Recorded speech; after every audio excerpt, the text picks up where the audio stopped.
Hello, everyone, and either welcome or welcome back to the Gender Libertarian Podcast. If you do like this, please rate, comment, and subscribe. You can find me on iTunes, Google Play, Stitcher, SoundCloud, Spotify, YouTube, and on my Patreon page where you do get early access. Link will be down in the show notes. So, since there wasn't enough going on in this particular week, we also had round 8. Yes, 8 of 12. Yes, we still have 2 more in the month of February. There will be 1 in March, 1 in April, and then that brings us into convention season. So this is round 8 of the Democratic primary debates, the official DNC-sanctioned primary debates, not counting other debates, town halls, all sorts of other stuff going on. But yes, we did have our latest round this week, and this one was not what I was expecting, especially given that in this particular week, we did have the final impeachment vote, and of course, Donald Trump was voted to be acquitted of both counts on the impeachment trial. And we also had the debacle that is still currently the Iowa caucus.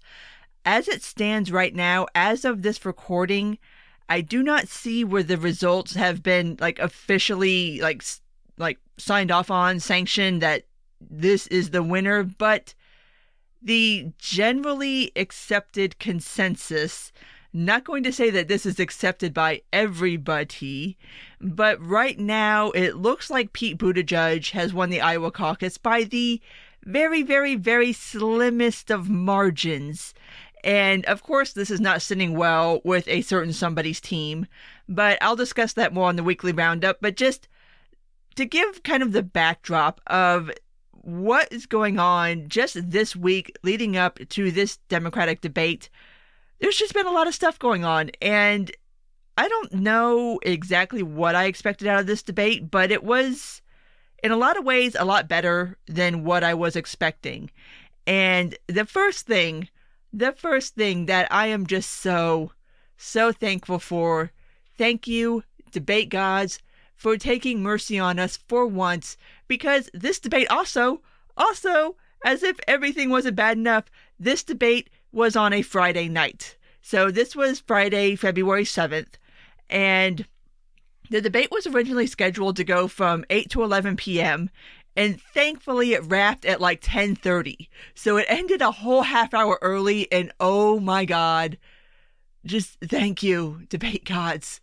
Because these debates, if you've not been following my recaps, have a tendency to either run right up at time or over time, or even in the initial rounds to run significantly over time. So to have one come in under time is thank you, Jesus, we can all go to sleep on a Friday night.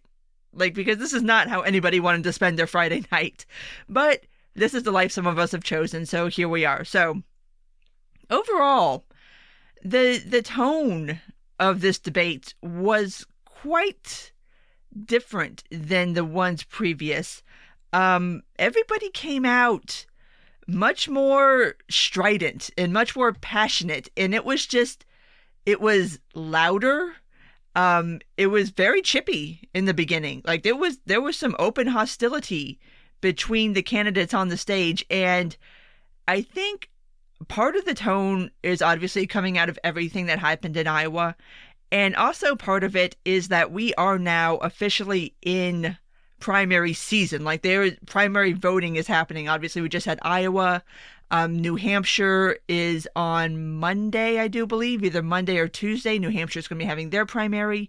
Then it's on to South Carolina. Then it's on to Super Tuesday. So we're actually at the point of the primary process where the real voting happens. After it's been, a year and a half at this point of really lead up to this point. So now the tone is kind of changing over to something that's, I don't want to use the word desperate because I don't think that's exactly the correct word, but it kind of gives you the idea of where some of these candidates are and kind of how it seems that certain people are definitely taking this a lot more seriously because they kind of know that okay, this is it. I gotta make my case now. I gotta make my case in the next debate, or this is going to be the end of the road for me. So, like I said, started out Very, very chippy. It's abundantly obvious at this point, at least from everybody on the stage, that they view both Buttigieg and Sanders as the frontrunners now. Because like I said, technically at this point, Buttigieg did win Iowa, but when I tell you the margin is slim, I mean it is slim. And it's not been officially endorsed yet, so that may change. I don't think it is going to change. But as neck and neck as those two were, and as different as those two men are as candidates, it was quite surprising to see the results of Iowa. And so there were attacks on both Pete and Bernie, attacks on Pete from Bernie, on Bernie from Pete. And yeah, I mean, it's a weird, I don't want to say weird, because I don't know. This is an odd thing to me, because I've been following Buttigieg probably for longer than most people have. And so, I mean, I never thought he would be a front runner, but he is now. And Lord knows Team Bernie has all kinds of conspiracies about this, and they hate him. I mean, they hated him before Iowa. And this goes to something that also became very apparent in this debate, and that is the definite divide between the more centrist / neoliberal branch of the Democratic candidates that are running and the progressive branch of the Democratic candidates who are running. During this debate, obviously the differences between Pete and Bernie, the differences between Biden and Bernie, Amy Klobuchar got in there a little bit. Tom Steyer tried, bless his heart. But it started becoming very clear that there are two different strains of thought going on in the Democratic Party right now. And it's going to become, I believe, a more pronounced difference for those who don't follow this on a regular basis, because those of us who follow this on a regular basis already kind of knew that schism existed. But now if you're just coming to this, like, if you're just coming to it fresh this year, you're getting kind of interested because it is an election year, and you were of the opinion that all of the Democratic nominees were more of that progressive strain, this debate, and I think going forward, is really going to highlight the fact that, yes, there are different ideological options on offer here, and that they are pushing against each other to differentiate themselves from each other in that way. So that was another thing that I thought was really different and interesting, and I didn't exactly expect to see it in this debate. But like I said, after the event of Iowa, I think a lot of things are coming to the surface now a lot faster than I thought they would. So moving on to some of the things that were discussed during the debate. Obviously, the attacks on Pete Buttigieg, because people now think he's a frontrunner. Candidates on the stage view him as a frontrunner, and kind of the biggest thing that everybody has with him is his inexperience. And it's not like this hasn't been brought up before, but Amy Klobuchar brought it up. Joe Biden brought it up. And in fact, I saw just before I started recording this, Joe Biden has released a whole campaign ad taking Buttigieg to task for his inexperience and the fact that Biden was the vice president and Pete's just been a small town mayor, and oh, look at this. And I felt like Buttigieg's response to this was a fairly good one, and that was that there is a difference between experience and judgment, and that a lot of the people on the stage, including Joe Biden, have done things and have records that are problematic, and they have had problematic votes, and now you kind of have to own that, whereas he doesn't have that. So there's a lot less baggage that comes along with him. But also, when you don't have that baggage, you can kind of make that argument that, well, my judgment is going to be a substitute for all this experience, and look at what these people have done with all this experience.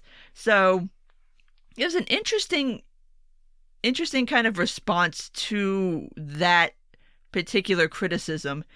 And I don't know if I've ever said it on the podcast before. I know I've made the point elsewhere, but Buttigieg, to me, is the Obama in this election cycle. He's very much in that lane of the younger guy, the very serious professional guy, went to Harvard, a Rhodes Scholar, was in the military. He's got that very like serious, earnest kind of wonkishness, sort of like if you remember Obama back in like 2007, that kind of energy. And I don't think it's like not quite at Obama level, but it's kind of that oh, let's take a chance on the young guy, and look, he's so serious and he's got these plans. And Pete is, for lack of a better term, a neolib. And so he's not a progressive.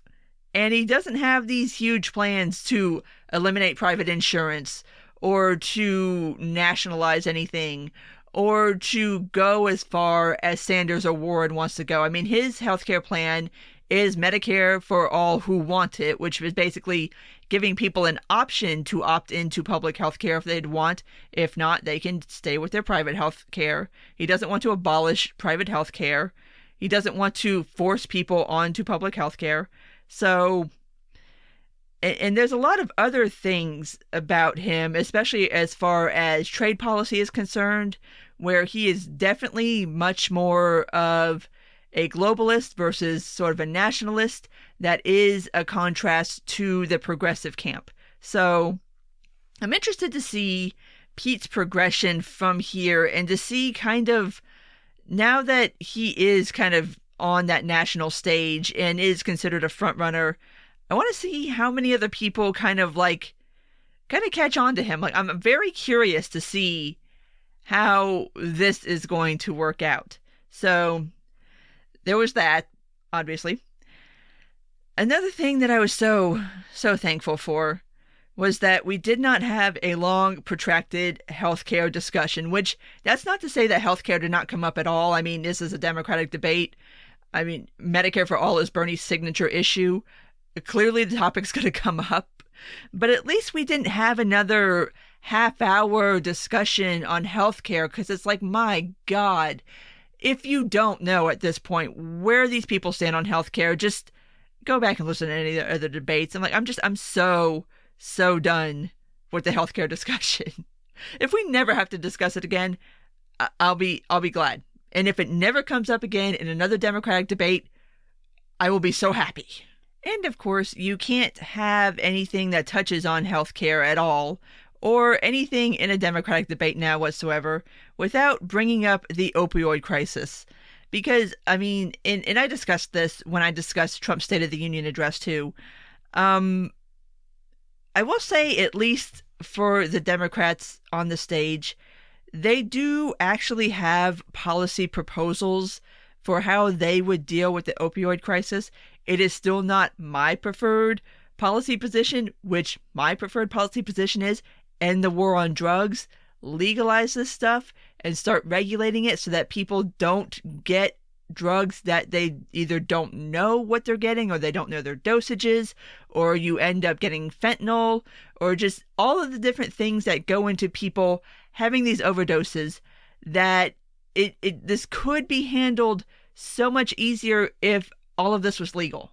Like, just so much easier. But a lot of the policy proposals that were put forth by the various Democratic candidates involved taking money from these settlements against drug manufacturers. And this is kind of something I want to try to do, and I hope candidates do this going forward, is breaking out sort of the prescription opioid issue from the fentanyl issue.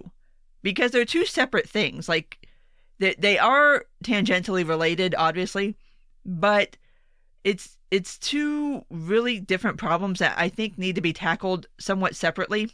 But a lot of the policy proposals involved taking the money that is being won from lawsuits against the opioid drug manufacturers and using it to set up treatment facilities, to create programs, to do kind of government-based solutions to these problems. And I mean, I guess a policy is better than no policy, but I'm still not it's just still not going to address the problem at its root cause. And just having these sort of one-time settlement deals where you take all this money and then you do a thing, it's like, okay, this is something that's going to require sustained, ongoing, just attention, treatment, things like that, that just a lump sum and building some treatment facilities is just, it's not going to do. Like, it's a nice thought. It's a nice plan. At least it is a plan, which is more than I can say for anything that Trump has put forth on this. But it's still just, it's not going to address the problem.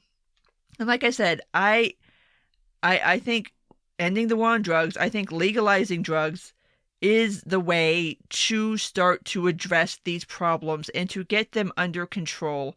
But of course, you rarely ever hear anybody outside of libertarian spheres ever pose ending the war on drugs in that particular vein.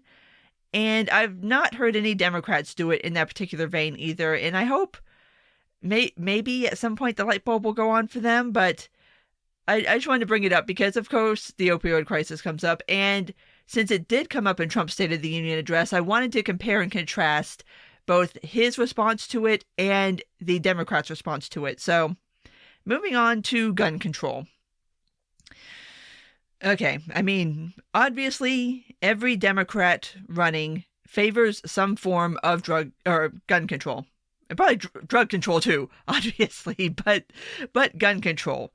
And specifically Elizabeth Warren, and somebody else co-signed her, I don't remember who, but the idea of proposing legislation to hold gun manufacturers responsible for deaths that occur if a person uses their product to kill another person, which is fucking retarded. That's dumb. Why in the world would that even be considered legal? Like, I don't even think that would survive a legal challenge, to be completely honest, because you can't hold a third party responsible for what happens between two other parties. Like, it's just, it would be as silly, and everybody uses this analogy, but it is a good one. It would be as like, if I ran you over with my car and then you sued the manufacturer of my car, like, they had nothing to do with it. They weren't behind the wheel. They weren't driving the car.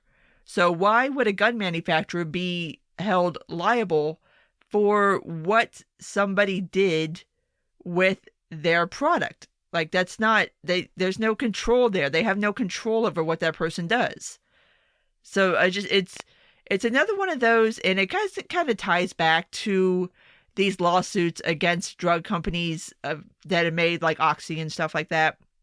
It was Pfizer is one.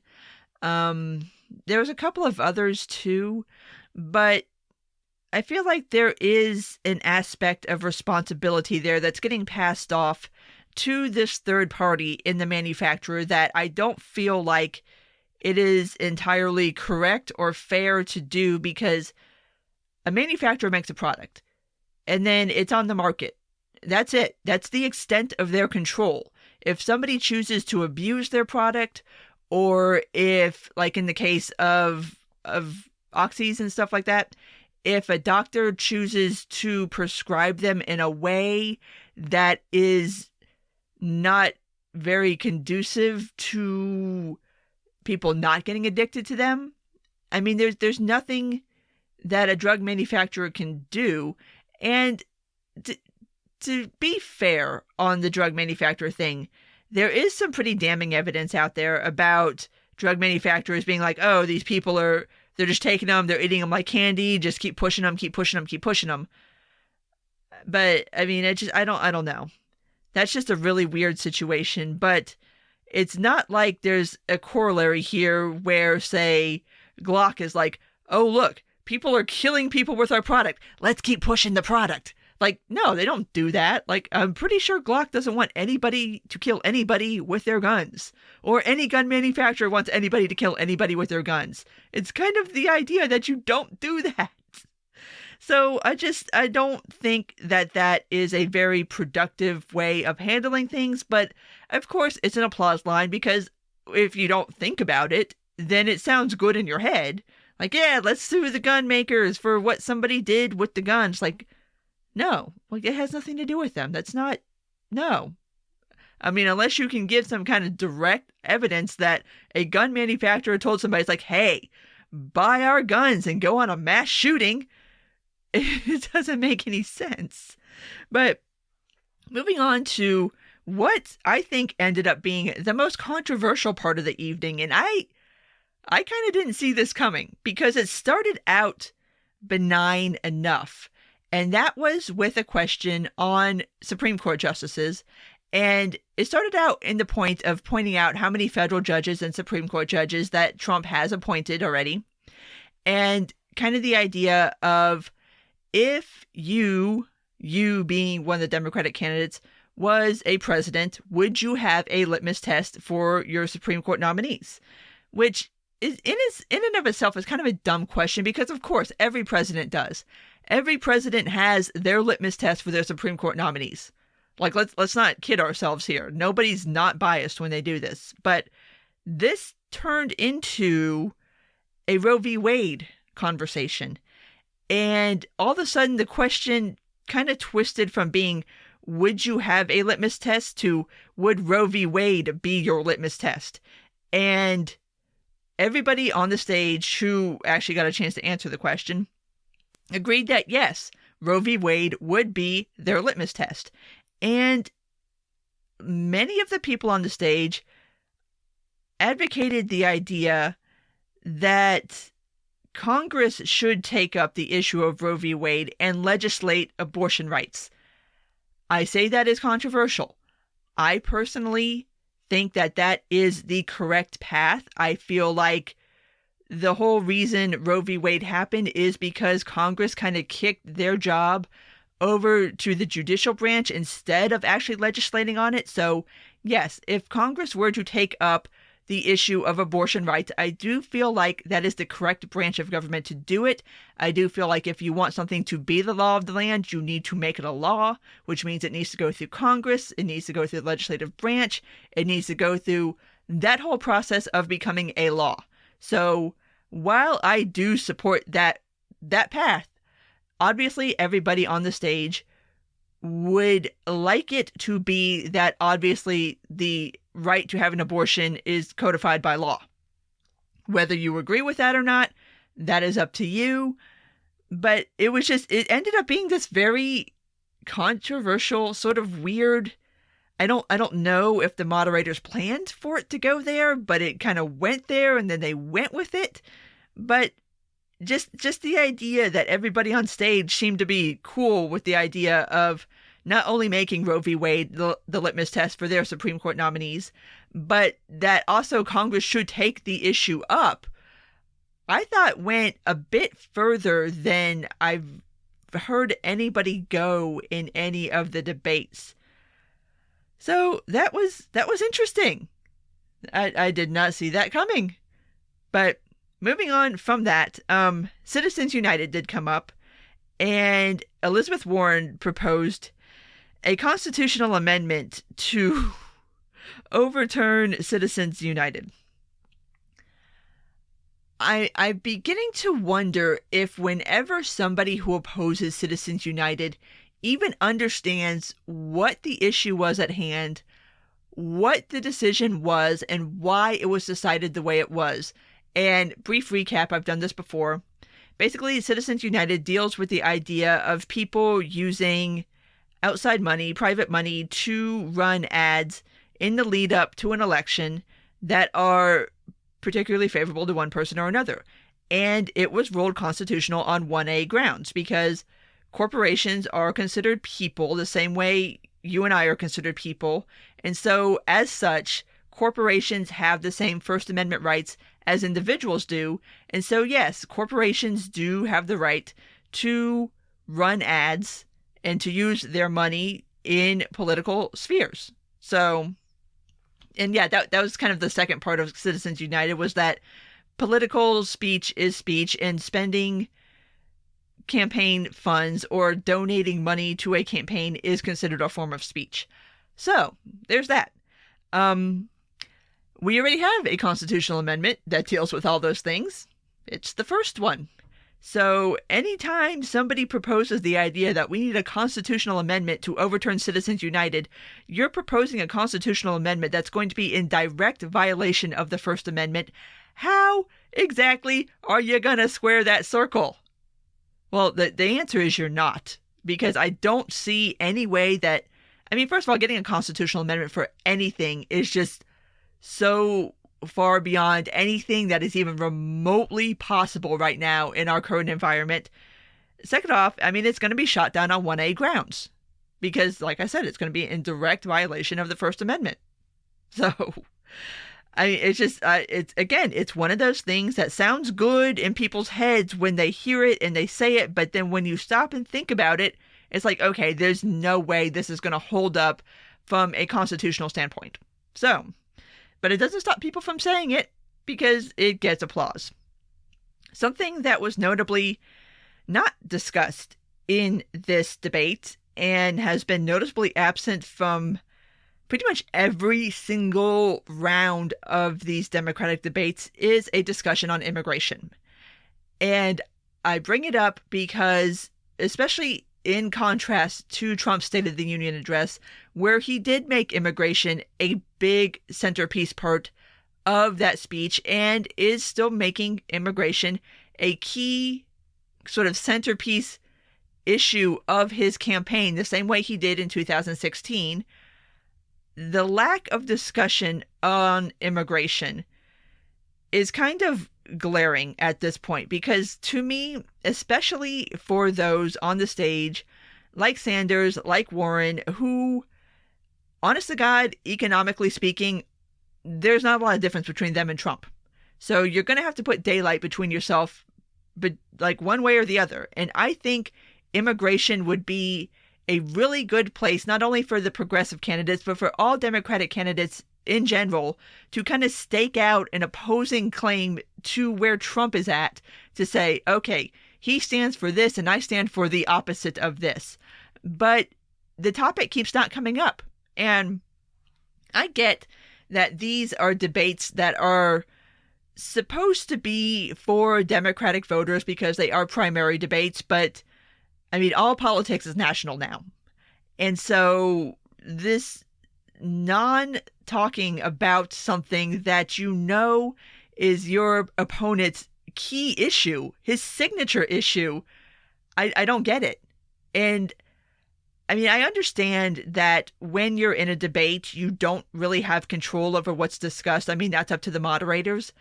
But I don't understand why moderators aren't taking this up either. Like, why are these questions not being asked? Like, why are none of these candidates being asked to flesh out their immigration proposals? Why? I mean, it's just, I don't get it.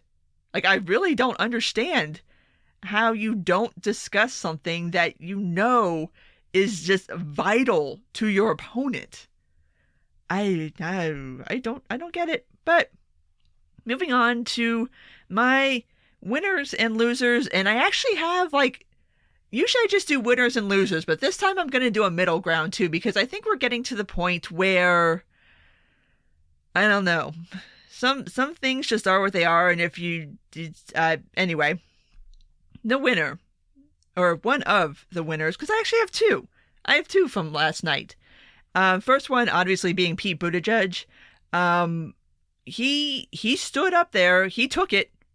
He took the criticisms. He took the attacks. He handled them with two notable exceptions. One question that was posed to him by the moderator was on his stance on decriminalization of drugs.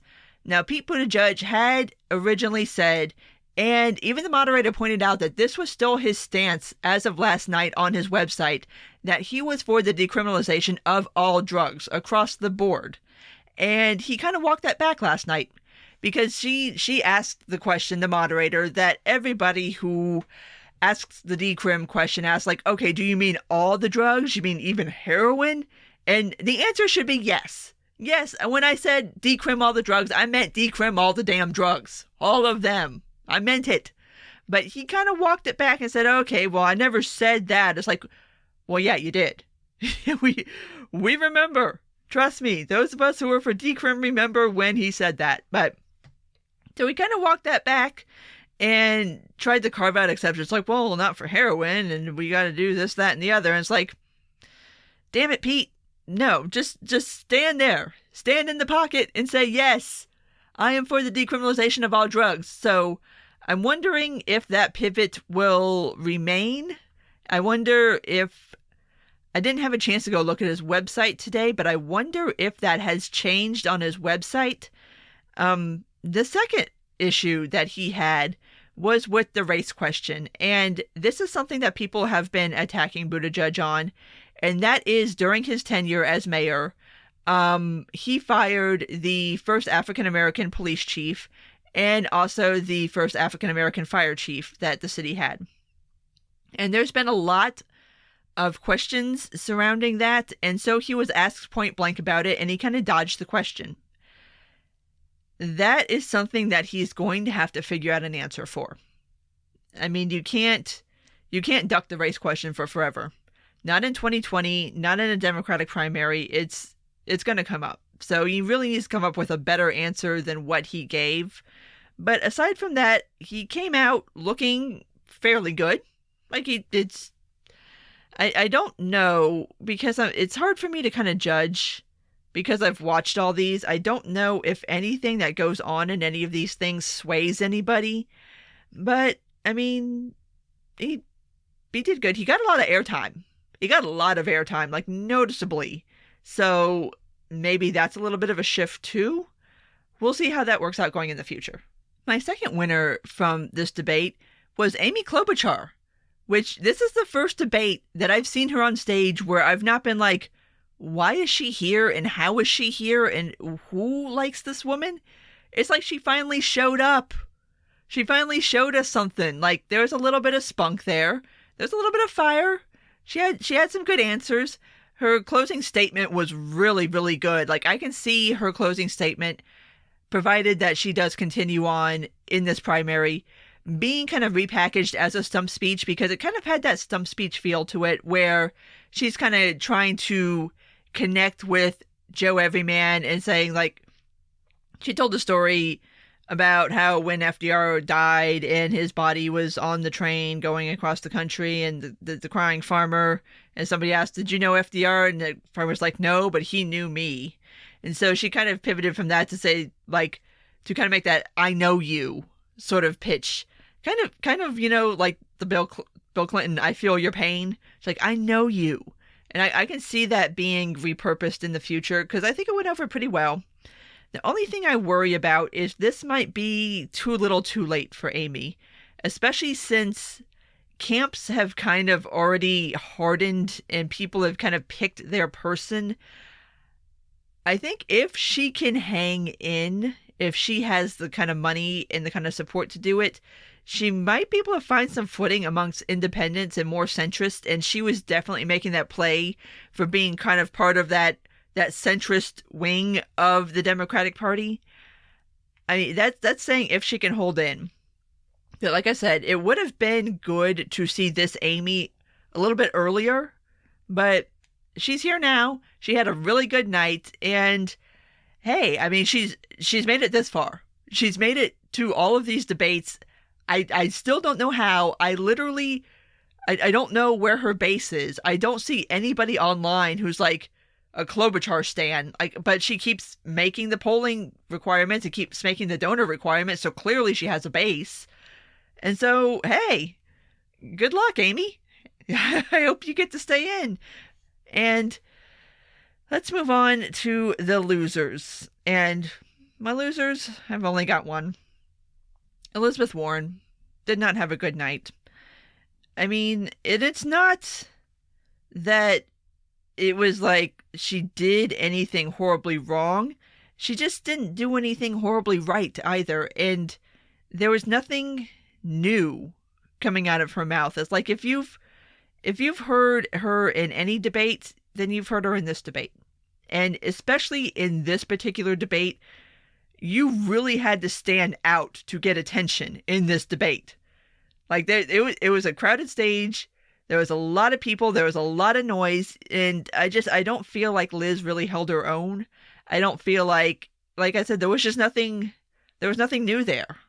There's just Elizabeth Warren. And for what it's worth, she came in third so far in Iowa, and it was a fairly distant third compared to first and second. So I don't think she helped herself out any in this last round. Again, we shall see. I mean, we'll see what happens in New Hampshire. I think, I mean, at this point, I don't know. I don't know if anybody drops out before Super Tuesday at this point. I'm always open to being proved wrong, but I think everybody who's in it now is kind of in it to at least get to Super Tuesday. So I don't expect we'll see really any movement after New Hampshire. I don't really expect we'll see much movement after South Carolina. Maybe. I'm not holding my breath. I think everybody's going to hold in until it starts becoming statistically impossible for someone to hold in. They're going to hold in. So my middle ground. First off, Bernie. And I put him in the middle ground because, much like Liz, I mean, there was nothing new from Bernie. Like, if you know Bernie, you know Bernie. But Bernie was kind of extra Bernie in that way of, like, I understand why people like him personally. Like, obviously, I do not care for his policy positions at all. But I can understand why people are attracted to him. And I can get where the appeal is, because he's kind of this funny old guy from Brooklyn, and sometimes he makes fun of himself, and he's got this funny cadence, and he's got that accent, and he's got his mannerisms and his hair, and it just, I get it. I get kind of the like cult of a personality appeal to him, but he did make some very, very good points on foreign policy. He did make very good points on the war on drugs and cash bail. He is for ending the war on drugs. He is ending for cash bail. And not that you can end cash bail on a federal level. You have to do it on a local level. But at least there would be support on the federal level for eliminating or at least drastically reducing cash bail. So he came out very, very strong in those sections. And that was another part where it's like, I get the appeal of this guy, even if you don't agree with his economics. Like, I can understand agreeing with him on social issues. And I do feel like there is a lot of overlap between progressives and libertarians on social issues. I know, not a popular thing to say, but it's there, and I can kind of get down with that. I think I want to unpack my thoughts on that on a different episode, though, because it kind of goes beyond what I want to cover here, but kind of the idea of libertarians supporting various and assorted Democratic candidates and why they do it. And so maybe I'll do that in the future. But my other kind of person in the middle ground was Joe Biden. And again, this isn't necessarily because there was anything new coming out of Joe, but I mean, first of all, he managed to stay awake for the whole thing. And he was actually fairly high energy, which is, if you've watched any of these debates, usually the first half, Joe's kind of there, he's with it, he's kind of into it, and the second half, he just kind of falls off. He was actually really high energy the whole night, was really just very passionate, very into this, was rather shouty at certain times, but very forcefully making his points, and even after the debate was over, he was out working the crowd. So he was kind of like, okay, maybe this guy isn't like one foot in the grave, which that's such a low bar. I'm sorry. But one thing he did say was that he acknowledged that Iowa didn't really go his way, which it didn't. I think he's in fourth right now. And he did say that he's probably not going to win New Hampshire either, which, I mean, I'll give you an A for honesty because it's true, but maybe not the best thing to say right now. But hey, at least he's coming to grips with his current situation. And something he did, which is controversial depending on how you feel about all this, but Something that happened this week is that Alexander Vindman, if you remember, he is the Army general who testified against Trump in the impeachment trial and has since been shown the door this week. He did rather passionately ask for everybody to give a standing round of applause to Vindman, and everybody did, and it was kind of a moment, it was like, okay, like there was a little bit of a moment there. But yeah, I feel like Joe came off a bit better than he has over the past couple of debates, just because, like I said, he was awake for the whole damn thing. So my last person that I want to talk about is Alexander Yang. Andrew Yang.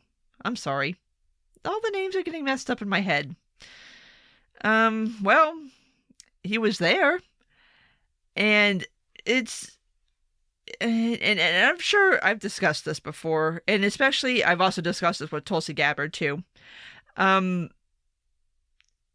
Sometimes when you are in a certain situation, and he did not get a lot of airtime, which he never does when he's on the stage, same thing with Tulsi, but you gotta kind of like make the most of your airtime when you get it, and I just feel like, I don't know. I mean, I get that a lot of people like him, and I actually asked the question on Twitter, why do people like Andrew Yang?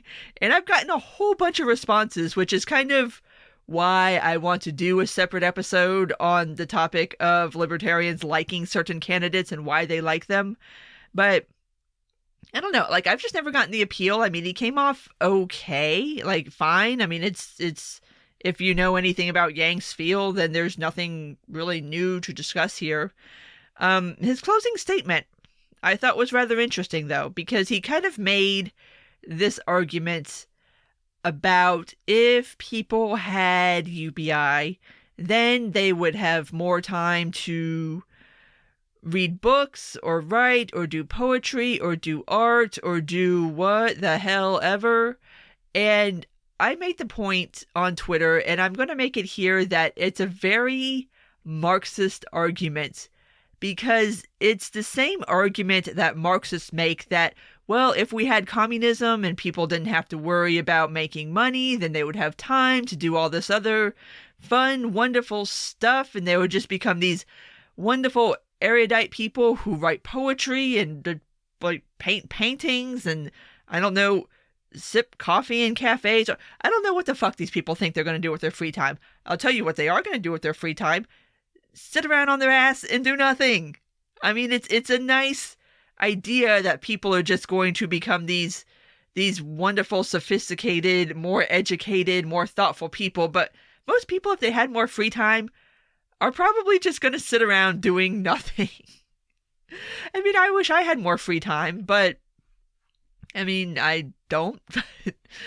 I just, it's this rather rosy view of humanity that, I don't know. I mean, I guess it's nice to have, but I don't think that if people all of a sudden had an extra $1,000 a month and, say, could afford to work then maybe 30 hours a week instead of 40, that those extra 10 hours a week are going to be devoted to smart, like, brain-enriching activities. People are probably just going to watch TV. But anyway, that's that. And so we have, like I said, 2 more of these this month in February, the shortest month of the year. We have 2 more Democratic debates. So, of course, those will be getting their own recaps too when they happen. But for now, I'm going to go ahead and wrap this one up. So, if you did make it this far, thank you for listening. And if you do like this, please rate, comment, and subscribe. You can find me on iTunes, Google Play, Stitcher, SoundCloud, Spotify, YouTube, and on my Patreon page. Take care, and until next time.